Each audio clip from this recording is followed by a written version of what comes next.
Picture the greatest warrior of his generation, trained by gods, feared by kings, standing on the biggest battlefield of his life. And in that moment, his hands started shaking. His bow slipped from his fingers. He sat down in his chariot and said, "I cannot do this." That warrior was Arjuna. And what happened to him next has been helping people fight fear, anxiety, and self doubt for over 2000 years. So let's talk about it.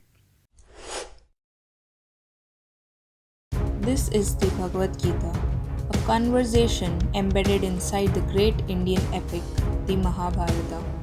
Two families, once one, have torn themselves apart over a kingdom. War is no longer avoidable. Two armies stand facing each other on the field of Kurukshetra, ready to fight. On one side stands Arjuna, a prince, a master archer, a man who has trained his entire life for exactly this. Beside him, as his charioteer, is Lord Krishna. Arjuna asked Krishna to drive the chariot into the middle of the battlefield between the two armies so he can see who he is about to fight. And that's when everything falls apart. Because when Arjuna looks across the field, he doesn't see enemies. He saw his teachers, his cousins, his grandfather, men who raised him, trained him, loved him, now standing on the other side, weapons in hand. And something in Arjuna just breaks. His body goes numb, his mouth goes dry. He starts trembling. His famous bow, the Gandiva, the one weapon he has carried through every victory, slips out of his hand. He turns to Krishna and says something that sounds less like a warrior and more like any of us at 2 a.m. staring at the ceiling. "I cannot do this." He lists every reason not to move forward. What if I lose people I love? What if I win and it doesn't feel like winning? What if this whole thing was a mistake? What if I'm not the person everyone thinks I am? Sounds familiar, right? Because strip away the chariots, the armies. This is exactly what fear, anxiety, and self doubt feel like in the modern world. The job you are scared to leave, the relationship you are scared to end or start, the stage, the interview, the diagnosis, the decision you keep circling but never make. Arjuna was not weak in this moment. He was just a human. And that's exactly why this story has survived for thousands of years.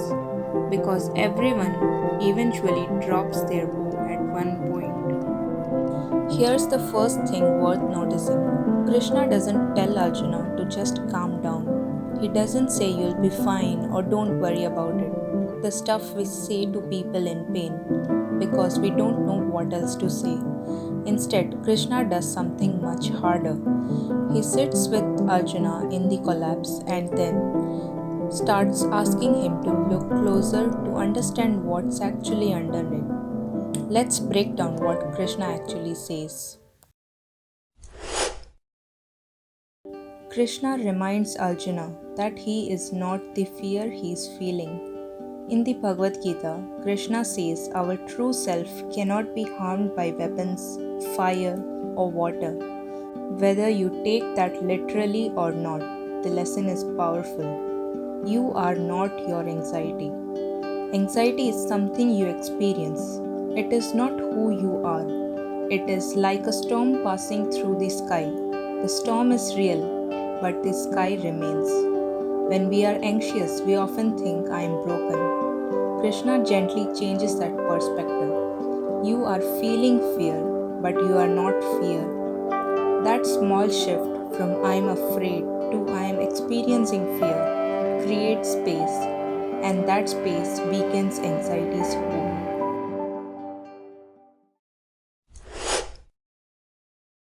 Then Krishna shares one of the Gita's most famous teachings: focus on your actions, not the results.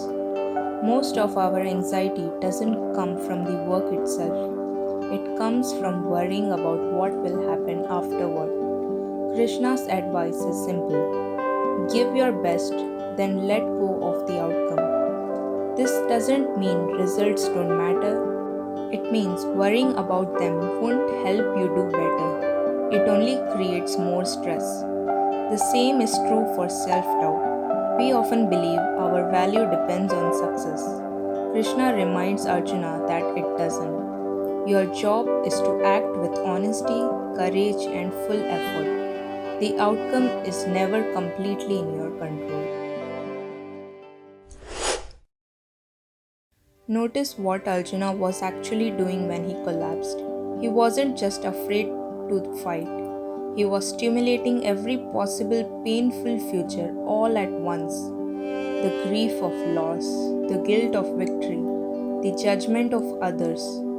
The meaning of his whole life collapsed into one battlefield. That's not unique to Arjuna. That's what anxiety does. It takes one real task and buries it under 100 imagined futures. Krishna keeps bringing Arjuna back to this duty, this moment, this next right action. Not win the war, just pick up the bow, draw the string, take the next shot. The war is made of single moments, and so is recovery from fear. You do not defeat anxiety by solving your whole life in one sitting. You defeat it by doing the next true thing in front of you. By the end of their conversation, Arjuna doesn't become fearless. That's important. The story doesn't reward him with the absence of fear.